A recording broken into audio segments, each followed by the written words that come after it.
Okay, so we're learning the mamer Kimei Teischa Meretz Mitzrayim Tavshin Mem Beis, and the purpose of learning this mamer, and hopefully what we'll get out of learning this mamer is that we'll understand how Yetzias Mitzrayim and the Yom Tov of Pesach is relevant to us this year, not just as something that happened such a long time ago. And not only that, the Rebbe will also show us how Yetzias Mitzrayim and Pesach is relevant to us every single day, not just once a year on Pesach. So we're holding in Eis Gimel. It's on page Lamed Ches in Sefer HaMamer Melukot Bais. And previously, the Rebbe explained that the reason why the pasuk says, and by the way, Rabbi Yankel, you had a question. He said, "Efshar kemen zogin kiyumei," that he says kiyumei tzeis chalosh v'nirabim because it was a process. So with Pashtus, that's one of the things that we see from the other psukim that the Rebbe brings in the Maimer. And what's the other pasuk? Even though there was a process, and like Rebbe's going to mention the process, hopefully we'll learn it today, but nevertheless, it's still called a yom. So that's Rebbe's question. So the Rebbe explained, getting back to the program. So the Rebbe explained that why does the Navi say that the niflois of the Gula Hasidah are going to be similar to the niflois, to the wonders that we had by Yetzias Mitzrayim? So the Rebbe explained because really it's all one seder of the revelation of what we learned last week. We can't get back into it, but the revelation of the Nun Sharim of Bina, of the 50 gates of Bina. It's just that in the time of Yetzias Mitzrayim, these 50 gates of Bina were revealed. However, they were revealed in a diluted way, so to speak. They were revealed after going through a transformation or a concealment through the spirit of Malchus Datzilis. When Mashiach is going to come, we're going to have the revelation of the 50 gates of Bina, of the Nun Sha'arim of Bina themselves. Not only are we going to have the revelation of the 50 gates of Bina themselves, we're going to have the revelation of the way they stand in their source, in Pnimius Avatik. In the Pnimius Avatik, and in the Pnimius Avatik itself, in the Pnimius of the Pnimius. Yeah, we gave a mashal last week to try to help us grasp this idea in words that we can understand. So we gave a mashal from a mamer. You sit down to learn a mamer, so you have the mamer itself, and then you have the mamer the way you understand it, which for most of us, I think it's fair to say that we can never truly grasp the full depth of the mamer as it's written. And the proof is that every time you learn a mamer again, you see another depth, you see another point, another refined idea, another subtlety that you didn't notice the first time. And sometimes the entire mamer, you realize Bechal is saying something much more than you thought the first time you learned it, or the second time, or the third time. And even after you learned it 3-4 times, you learn it again 2 years later after you learned other mamarim, and you come back and now you see you get a whole bunch more. And then a few years later, you have some more life experiences, and then you learn the mamer again. And after those life experiences, you understand much better yet what the mamer said. So we can understand that when we learn a mamer, as much as we try and as much as we do understand, we don't truly understand the mamer to its fullest. And then you have a whole other thing. Then you have the mamer, the way the mamer is by the Rebbe. The Rebbe said the mamer. The way the Rebbe understood these things, the Rebbe is Kivyachal, the source. The Rebbe is the one from where this mamer came from, Kivyachal. It's Divrei Elokim Chaim Take, but the ideas were brought down by the Rebbe. So the way the Rebbe understood these ideas is an entirely another level, completely on a much higher level. So over here we see that you have one mamer. However, you have the mamer in 3 different situations, in 3 different conditions. You have the mamer the way it is in its source. Yeah, like the Rebbe Rashab says in the mamer V'Yadaita Moskva. It's a mamer that everybody has to learn. It's one mamer. I probably mentioned that this year probably 10 times. You should mention it. It's a mamer. V'Yadaita Moskva was a famous mamer always by Hasidim of the Rebbe Rashab. I think it was from the earlier mamam that the Rebbe Rashab said. Al kol panim, so the mamer in the mamer V'Yadaita Moskva. The Rebbe Rashab slips in a word over there. He's talking about how the Rav understands the Seichel. He gives a long mashal of a teacher who explains his student the Seichel. So the Rebbe Rashab says that the Rav, the teacher, and by us we understand that the Rav The type of Rav that he's talking about over there could only be a Rebbe. The difference in the level of understanding that the teacher has to the level of understanding that the student has, such a difference you won't find amongst regular people. You'll find that difference between a Rebbe and a Chassid, that's where you'll find such a great difference where the teacher understands so much more. And the Rebbe Rashab, the Kivyachal, slips in a word over there. He says that the Rav sees things the way they are in Atzilus. And he tries to find Mishalim to explain it to us here in this world. In other words, typically when you learn a mamer, what do you see in the mamer? Yeah, you see the mamer explains to you different things, especially in the Rebbe Rashab's, in the Fidik Rebbe's Mamar with all of his Mishalim, and the Rebbe Rashab's Mamar with all of his Mishalim. You see, if some mashal, they talk about a house, or they talk about a field, or they talk about a war, a battle between the Nefesh Nashmamis, to bring a mashal of it from a war, from so many different Mishalim. I mean, the whole Chassidus is full of Mishalim. So what do we think is going on over here? That there's a mashal, that through the mashal, we say that like this, that what was the process of the mamer? Just like I see what goes on down here in this world, so I can understand that something like that goes on l'mayla. So the way we take the mamer, that's the way it is, that it starts from what's going on down here. But the way the Rebbe Rashab explains the way the mamer is actually given over by a Rebbe, it's a completely opposite process. The Rebbe sees things the way they are in Atzilus. And then he looks and tries to find ways, what kind of a thing, what kind of construct can I find down here in this world that would be able to explain what goes on in Atzilus?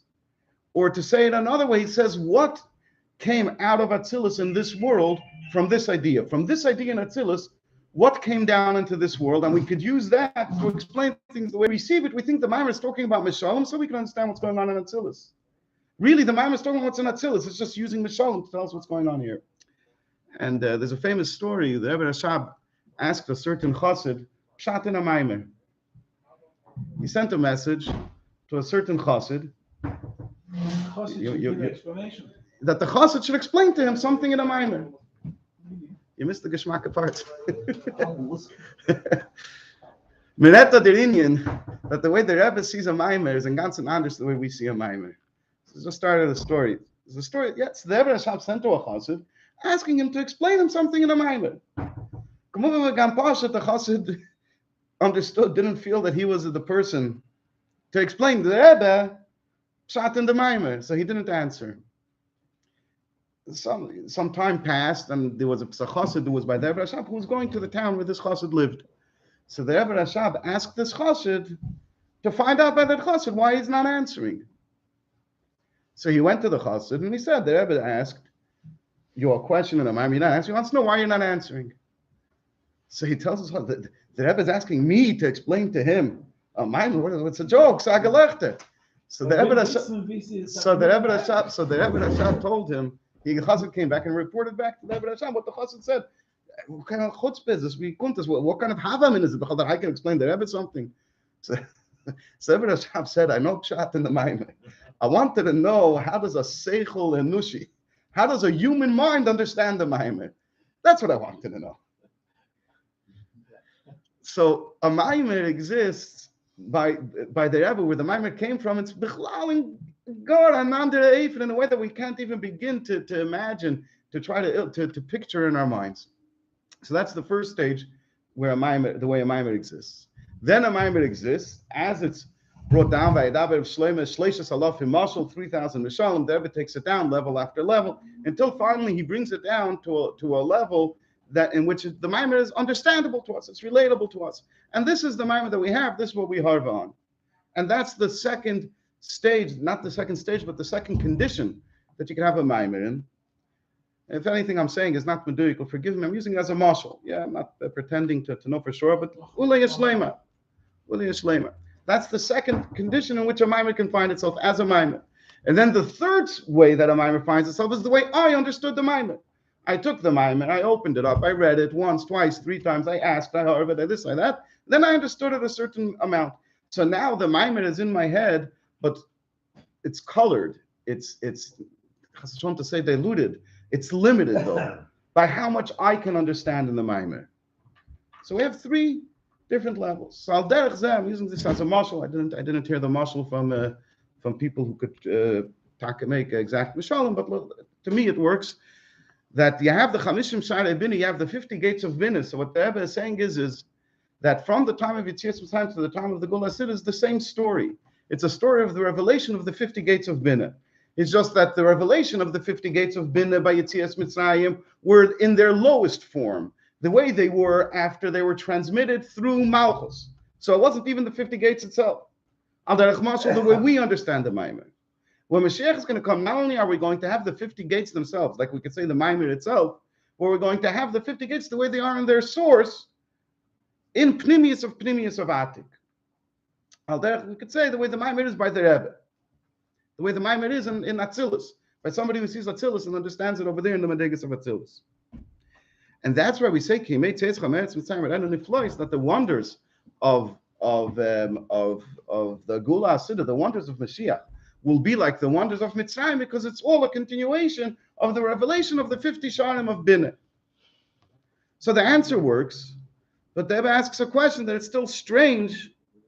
If when Mashiach is going to come, we're going to have the 50 gates of Binah in their highest form. So it's strange to say that what we're going to have when Mashiach is going to come is going to be like what we had by Mitzrayim. It's not going to be like.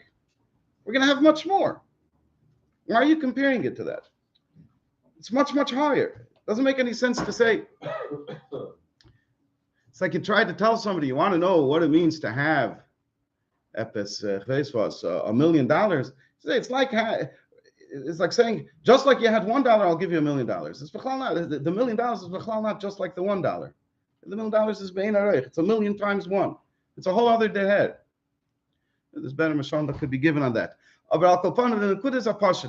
If the revelation when Mashiach is going to come is going to be infinitely higher and greater than the revelation of Mitzrayim, of Yetzias Mitzrayim, so why are we saying that the Gula is going to be like Yetzias Mitzrayim? Yetzias Mitzrayim was much less. It's not going to be like it. It's going to be much greater than it. That's the question in the beginning of Gimel. So let's see insight. Oh no, according to what we explained, and I just summarized from what we learned last week earlier in the minor. That he compares the niflois, the wonders of the Gula Asidah with the wonders of Yetzias Mitzrayim. Why does he compare them? Why does he say that those are going to be like the other ones? They're going to be much greater. Move on, and Deva adds an even greater question. We learned last week that there's an opinion in Gemara that says that even when we're going to have Mashiach Tzidkenu, even when we're going to be living in the times of Mashiach, with all this and all the revelations of Elikus, even at that time, we're going to mention the greatness of the Geula from Mitzrayim. The Lechora, seemingly that doesn't make any sense. Since the revelations of Mashiach's times will be much, much greater than the revelations that we had in the time of Yetzias Mitzrayim, Lama Yazkiru Yetzias Mitzrayim Gam Oz. Why would we also mention Yetzias Mitzrayim also in the time of the Gula Hasidah?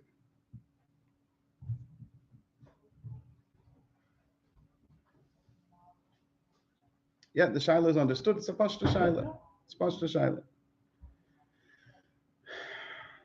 What was so great about Yetzias Mitzrayim that the Eibishter Nigla Melech Machem Lachem Kadosh Baruch Hu Galam, that the Eibishter revealed himself to us and redeemed us, took us out of Mitzrayim.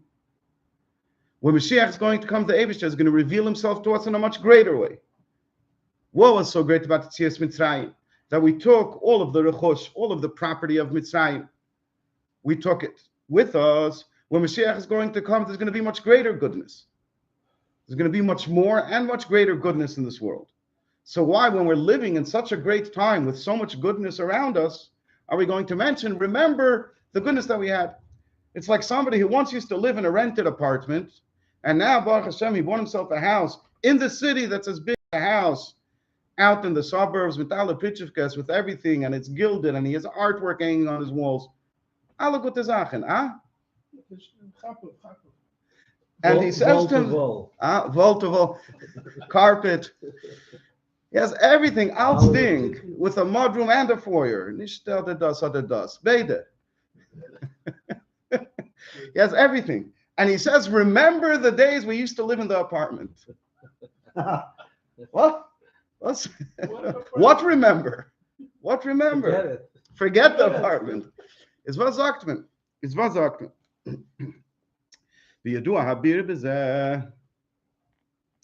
So the Fiedek explains the story like this. The Fiedek explains in his Dibra Maskell, the same Dibra Maskell as the Rebbe, the Begulas Mitzrayim is Chadish Klolos in Hagula, Benifta Chatzina, Hagula Gamal Gula Hasida.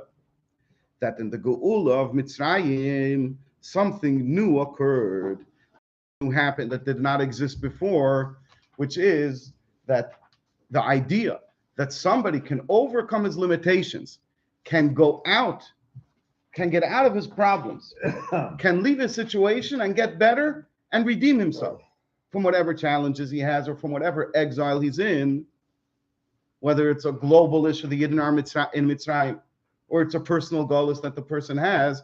But this idea that somebody can redeem himself was a novelty.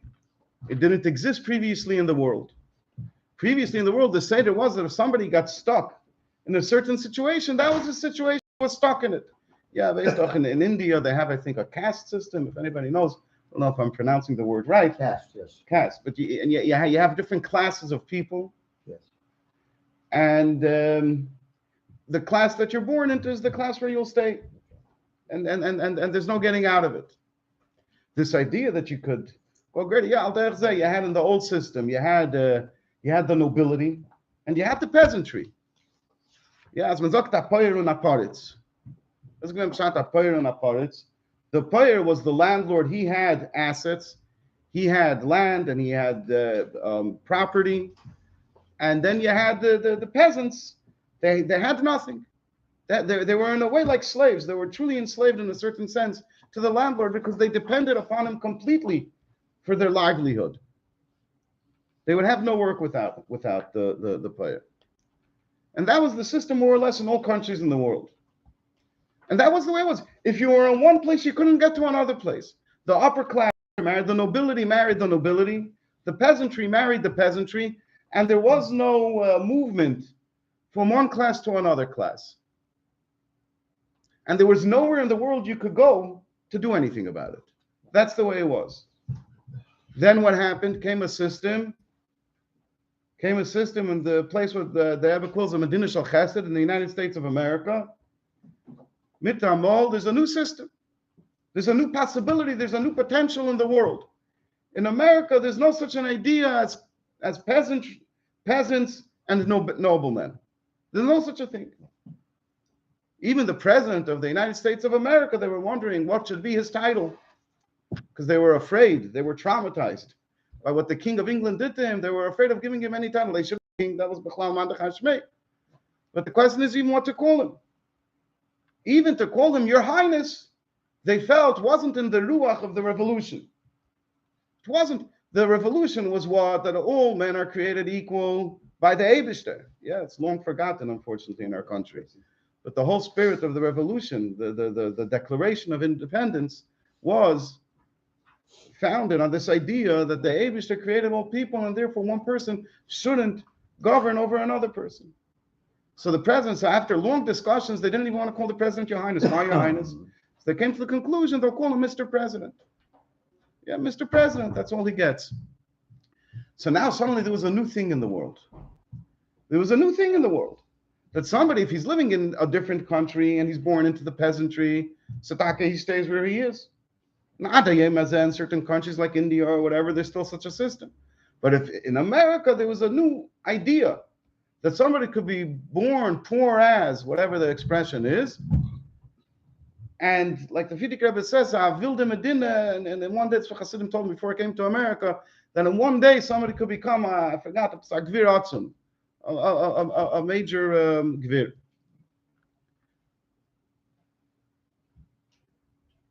Why am I mentioning all this? Because it's hard for us to understand this idea that he's saying in the mamer. So he's saying in the mamer is that by the Geula of Mitzrayim, Niftach Hatziner, the channel, the pipeline was opened for this idea of redemption. To us, we take it for granted that you can overcome challenges. We already had Golas. We see it all over in Torah, especially in Chassidus. This idea of leaving Mitzrayim and Gvulim, and we'll learn more about it in this mamer. And we take it for granted. We think that this is the way things always were. This is the way things should be. So he says, no, this is the first thing you have to understand. It wasn't always like that. Just like now in America, we take it for granted that there's no class system, that a person could be born poor and become rich, and unfortunately could go the other way around also. However, it didn't always exist this way for the majority of history. For the majority of history, the world wasn't like that. So I'm trying to bring a muscle that this idea of Yetziah Mitzrayim was a chiddush. It was a chiddush. It was something new that was created in the world by Yetzias Mitzrayim. Before that, a person was stuck. He was stuck where he was stuck. There was no getting out of it. He couldn't get out of it. Yetzias Mitzrayim had aufgetan a naya zach, something that didn't exist previously in the world. That somebody could be constrained, somebody could be limited, he could be held down, either from within himself or from the outside, and he could have a goal. He could free himself and he could leave all of those limitations.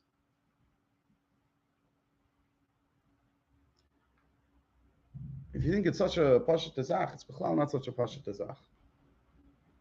If you see how long people struggle in their lives with different habits and different natures, whether it be anger, perfectionism, pessimism, all of the different things, people can struggle with it, and there are certain people who believe that it's a condition that can only be treated by medicine, because of you can never free yourself of it. So I'm just trying to bring out this idea, what he's saying at this point, this idea that a person could transcend his limitations, could leave his problems, overcome them, become greater than his problems, is a novelty. It's not such a simple thing. And that's what Yetzias Mitzrayim did. From the time of Yetzias Mitzrayim, we are now free, like we're going to see soon. We're not held back by anything, and we can live to our full potential. Okay? So the Frierdiker Rebbe says that therefore even the Geula Hasidah, Gamal Geula Hasidah, even the Geula Hasidah Hagam Shetiya Geula Na'ali Seser, even though the Geula Hasidah holding on the top of Lametes, even though the Geula Hasidah is going to be a greater Geula than Yetzias Mitzrayim, nevertheless, it's only the potential for us to leave this Galus and come to the times of Mashiach was given to us when we left Mitzrayim. Because before you had Geulas Mitzrayim, it was impossible for somebody to leave a matzav of Galus. If he was in Galus, he was stuck in Galus forever. And that's why we mention Yetzias Mitzrayim even when Mashiach comes. So again, in short, the reason that we mention Yetzias Mitzrayim even when Mashiach comes is because the Geula of Mashiach is made possible only by the fact that Yetzias Mitzrayim created this novel concept that you could go out of Galus. And in that sense, the Geula from this Galus to the times of Mashiach is a continuation and comes from the power of the Geula of Mitzrayim, and that's where we mention it then. It's Kilo Neimer like this. The beginning. I thought the mashal, I thought maybe it's a silly mashal, but the mashal that I thought is that if you have a couple that are married, to me, it doesn't seem so strange that a couple that's married should remember the day that they got engaged as a special day, as a day that they remember with so much positive and glowing feelings. The day that they got engaged. Now they're married. Why are they remembering now the day that they got engaged? Why are they celebrating it? Why are they talking? Do you remember we got engaged? We went here. We had a l'chaim. You got married afterwards. The marriage is much greater than the engagement. Why are you still stuck in you're stuck in the past? The pshat is that they feel that what made the marriage possible, the engagement is what made the marriage possible. Taka married, they got on the night of their wedding, but when did they meet each other? When was the potential for the marriage created? Was on the night that they got engaged or on the night that they met each other. That's the way kind of helps me make sense of it over here. And now the Rebbe gives an example for this. Like it's known that Yitzias Mitzrayim, and here, and do my best to explain it as best as I can understand, but there's a very, very edel vart over here. Yeah, but wait for this vart that's coming. Dafin gut der Herren, Lani is Taiti, and I don't know if I can explain. What is that? Like it's known that Yitzias Mitzrayim was a preparation for Matan Torah. Like it says clearly in the pasuk,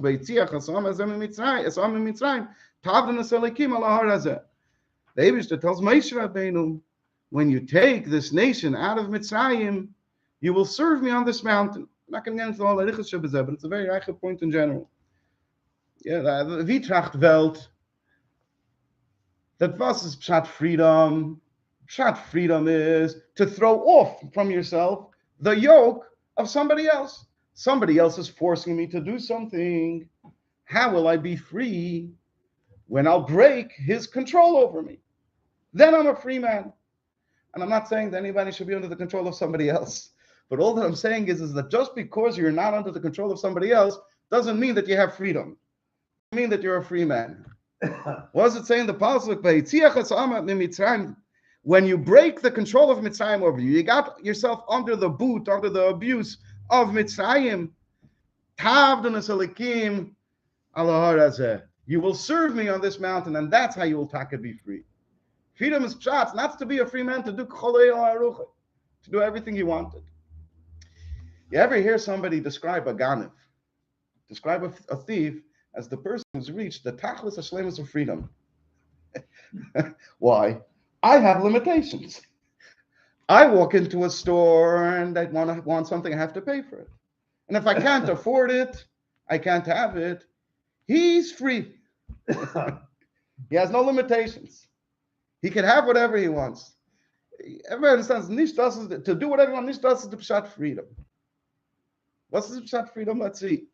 But the Eibishter says you will serve me, and by becoming connected to the Eibishter, by becoming one with the Eibishter, that's how you have freedom. Well, come on, that's an akud for a different mamer. So it says like this: even though the primary redemption and freedom was when Shas Matan Torah. That's what's looked. The Iker Geula V'Cheres was b'Shas Matan Torah. You would think that you're reading it, you're expected to say the opposite. The Hagam Sheikin in Geula V'Cheres b'Shas Yitzias Mitzrayim, but in Matan Torah we had up at another level. We reached a new height in Geula, but the Iker Geula was like when we were taken out of Mitzrayim. That doesn't say that. He says, Iker inin Geula V'Cheres b'Shas Matan Torah. When did the main freedom and redemption happen? That happened not when we were no longer slaves. Picture yourself. They're in Mitzrayim. They're working Avedas Perech. What was it? 110 years, I think, was the Shibud Bekaishi. The difficult work in Mitzrayim. I don't remember. But whatever it was Pashas was over 100 years. They're slaves. They have nothing to their name. Their children are being killed with their atzchanis.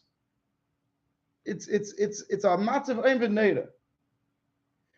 And then the Eibishter comes, things have smashed. The Mitzrayim are knocked off their balance. The superpower, the world's superpower is turned into nothing, is turned into a laughing stock.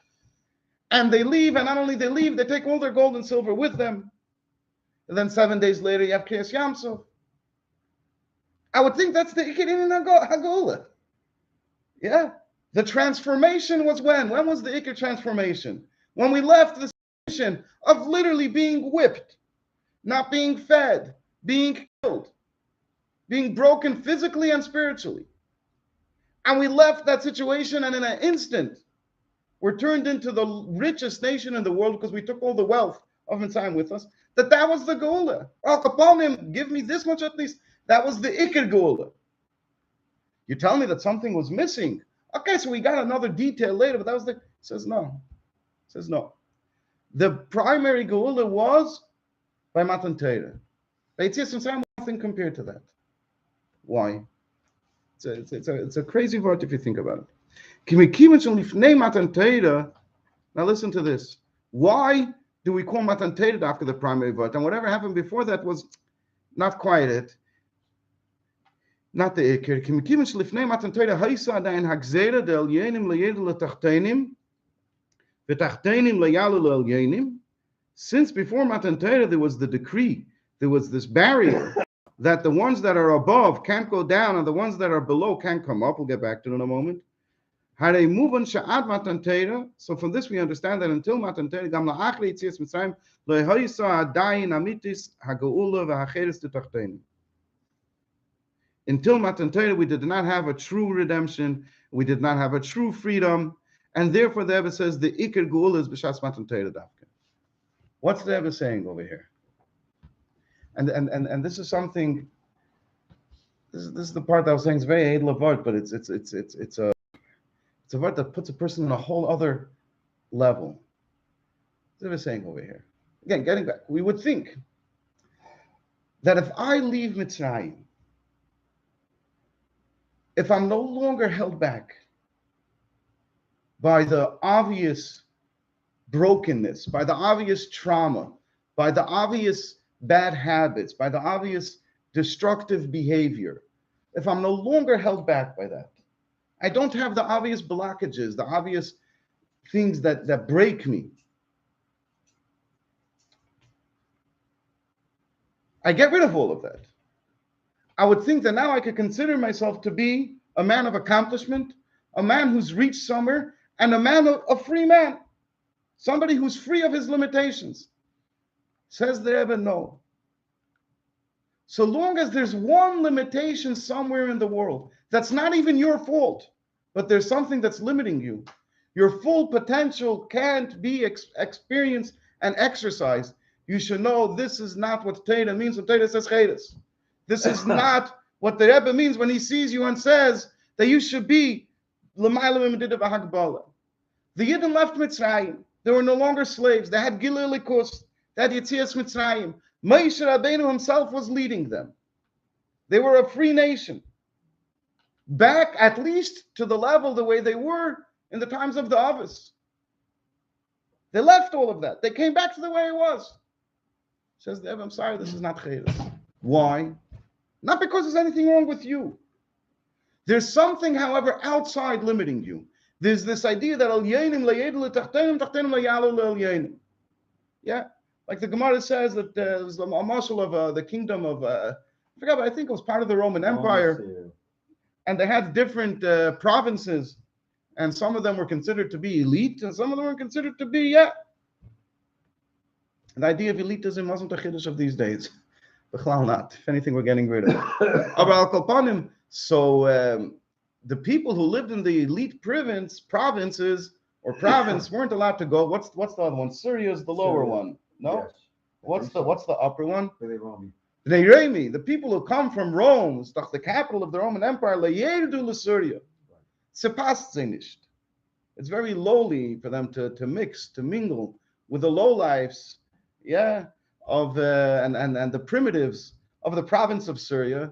And what if somebody from Syria wants to say, okay, I get you, I see, I accept the Bitish, I want to now join you and become like you? No. Mekanisht. Zagzeda. So that's the Muslim. The Medrash uses there was a Gzeda that the Heiligkeit, the Kedusha, the Elikus, the Getlichkeit couldn't come to this world, and things that were in this world couldn't become Heilig. So because this situation existed in the world, it therefore limited the Yid in his Aveda to the Eibishter, even though he left all of his own limitations. He's okay. He's no longer a slave. He broke through his problems. He worked on himself. Nevertheless, there's something somewhere, if it's a cosmic problem, so we can't call this Cheres. We can't call it Iker Cheres. It's the beginning of a process. But the Iker Cheres is when there's no limitations on a person. If we don't understand what the Rebbe is telling us over here, where the Rebbe sees us in our full potential, in what every single one of us is capable of. If somebody is exhausted, it's usually not because they didn't get a good night's sleep. If somebody is exhausted, it's because they're disappointed with their day. They're frustrated about something. If somebody is lacking ambition, it's not typically because he's not an ambitious person, but it's because he's disappointed with his past performance. He shamed himself. Somebody's lacking confidence. It's because he's living in the traumas of his past, where other people who he gave too much control over his own self-image hurt his self-image, and that's why he's lacking confidence. All of these things contribute to us limiting ourselves. Und wer redt noch, if there's somebody who Rahman al suffered things that Min HaShamayim they brought on him. Sorry, it's Rahman al the way we know that goes on in the world that Hashem Yishmer, like you're saying. Like you hear it and you're lost for a while. You don't know what to do. And these things, we live with them. And it's Shlomo Melech was the same thing. Chas Shalom to say Shlomo Melech the same thing. Chas Shalom. But every night in Krishma Lamita, what do we say? Hine mitase shali Shlomo at Shlomo Melech's bed. Here is Shlomo Melech's bed. Shishim Gebayim Savivla, there are 60 warriors or 60 powerful, mighty men surrounding it. Ish Charbe al Yereche. You know the story over here. What's Shlomo Melech couldn't go to sleep with Shlomo Melech couldn't go to sleep without 60 people. A separate chair. But with about 60 bodyguards. He was scared he was going to get arrested. The IRS was after him.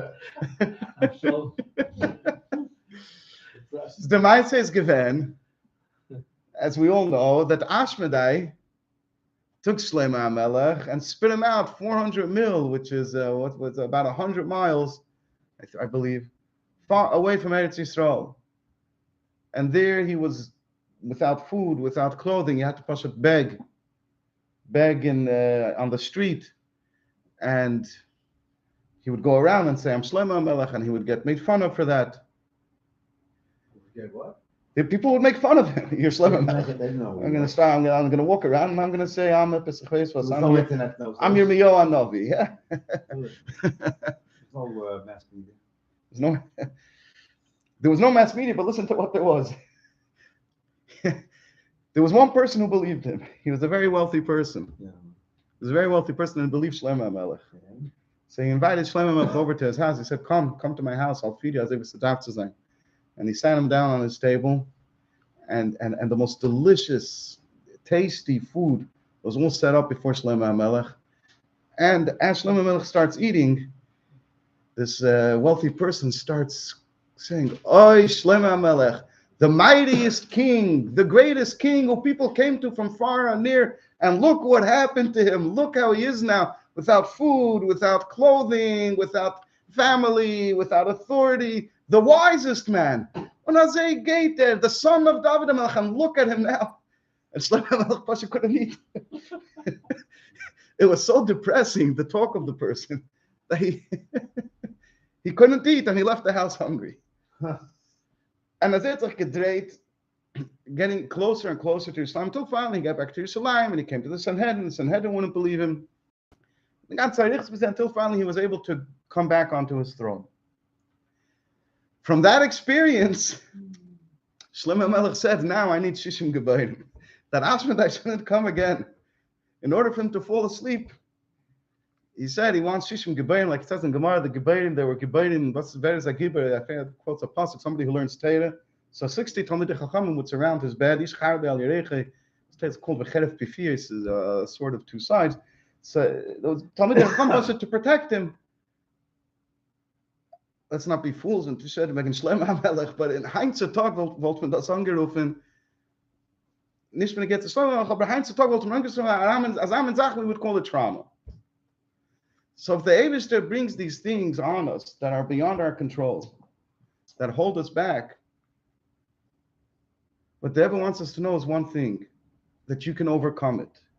That this is not you. Maybe it's a temporary situation of how you find yourself. But you should know that no matter what, no matter your childhood, no matter your youth, no matter even the things that the Eibishter had, know who you are. You're a ben chayden. You're a free person who serves the Eibishter. Temporary could be a length of life. We're not judging it. We said Shlomo HaMelech needed 60 Gebayim. 60 Gebayim. But what the Rebbe is saying over here is, even if it doesn't seem that you could ever shake it, but don't ever let it define you. Don't ever say that this is me, I have my limitations. Always say, I had a bad experience and it's a little hard for me not to find my happiness, but I know that I could overcome it. And I'll try. And by taking that approach, the person will reach beyond imagination more. Step out. He could step out. And even if the next day again, we'll see soon, next year, David describes it's a daily process. It's a daily process. It happens again and again every day. But David wants us to know that we're beyond limitation. Nothing can hold us back. And we should always see ourselves as that. That's what we are. And that's the idea of Yetzias Mitzrayim. That's what Yetzias Mitzrayim created. And since that's the idea of Yetzias Mitzrayim, you can't call it the Ikar Gula until you have Matan Torah, until the very last limitations are removed. Let's finish the Eis. Nevertheless, even though the completion of the redemption from Mitzrayim occurred during the time of Matan Torah, still, Beis HaGula di Yetzias Mitzrayim, nitan hakoach gam al hageula bitul hagzeh shenasa b'Matan Torah. What created the possibility that the Gzeda, that holiness can come into the world and worldly things cannot become transformed into holiness? What broke that? What created the potential that such a thing could happen? That was Yetzias Mitzrayim. And that's why Yetzias Mitzrayim is considered the beginning of Matan Torah, even though Matan Torah is infinitely greater. You know, there's a Gam Benegei Gula Asid, it's a so to Benegei to Mashiach. Sheba Gula di Yetzias Mitzrayim nitan hakoach gam al Gula Asid. That in the Gula of Yetzias Mitzrayim was given the power, the potential was created also for the Gula of Mashiach. Since during Matan Torah, which like the Rebbe just explained, Matan Torah was the completion of Yetzias Mitzrayim, and during Matan Torah, what happened? We had a me'ain of the Gilul Asid Lavi, like the Alter Rebbe explains in Tanya, that when the Eibishter spoke that Seres HaDibus, it was like a Gilul Asid Lavi. However, that revelation during the time of Matan Torah, when the Eibishter uttered the Seres HaDibris, was only temporary. Afterwards, the world went back to being what it was. However, when Mashiach comes, the same revelation that we had in this world during each utterance of each one of the Dibris will be constant and eternal. So the Geula HaSiddur started by Matan Torah, which is part of Yetzias Mitzrayim. How? Because then we had the first spark of the revelation of Mashiach happened then. However, at that time it was temporary. When the Eibishter was speaking the Dibris, it was there. When the Eibishter stopped speaking the Dibris, the world went back to the way it was. When Mashiach is going to come, it's going to be permanent. Why? Because the creations, the world, the physical world, the material world will be at the ultimate level of refinement and at the ultimate level of clarity and cleanliness, and therefore they will be vessels, they will be an appropriate place to have the revelation of Gatlichkeit, to be able to grasp the knowledge of their creator as much as a human being possibly can. And this situation becomes a complete place, a complete, and in other words, nothing is missing for the resting and for the permanent residence of the Ein Sof, of the infinite light of the Eibishter, which is even higher than the strength of a human being to create on his own. I'm not going to go into all the details that he said over here because it's not going to get to the Iker HaMaimer, but the general idea is a very reich idea that by Matan Torah, why did we have the revelation of Mashiach during Matan Torah? We had the revelation of Mashiach during Matan Torah because the Eibishter forced it, Kivyachal, on the world. The Eibishter said, let the world what the world wants to be. I'm revealing myself. And therefore, as soon as the Eibishter said, I'm not revealing myself anymore, so the world went right back to where it was. Because the revelation was coming to the Maila Lamata. The revelation was that the Eibishter Kivyachal forced it onto the world, and the second he stopped forcing it onto the world went back to the way it was. Masha'enkin, because we Yidden, especially the Yidden in our generation, like the Rebbe spoke so many times, we're doing Torah and mitzvahs. When Zistum learns Torah, when I could be sitting down in a restaurant and enjoying myself, I could be stam laying in bed, or I could be reading something that's not Torah Chas v'Sholem. I could be doing anything that I want, and instead we're sitting and we're learning Torah. Every time that a Yid sits down and does a mitzvah, every time that a Yid gives tzedakah, like we just had yesterday in Tanya, and all the other mitzvahs that we do, helping out another Yid, all the other mitzvahs that we do, thanking the Eibishter, v'chulu v'chulu, praising the Eibishter, all of those things are slowly but surely transforming the world, and now the world becomes a place where the Eibishter could reveal himself. And when Mashiach is going to come, the Eibishter is going to reveal himself. It's going to be not because the Eibishter forced it, but because this is Taka, a place where the Eibishter could be revealed. It's a refined place. It's a place that was turned into a home for him. So therefore, since it's Mitzvah Tachtenim, will be a permanent revelation of the Eibishter here in this world. Well, the beginning of that process was during the time of Matan Torah and Yetzias Mitzrayim. Okay.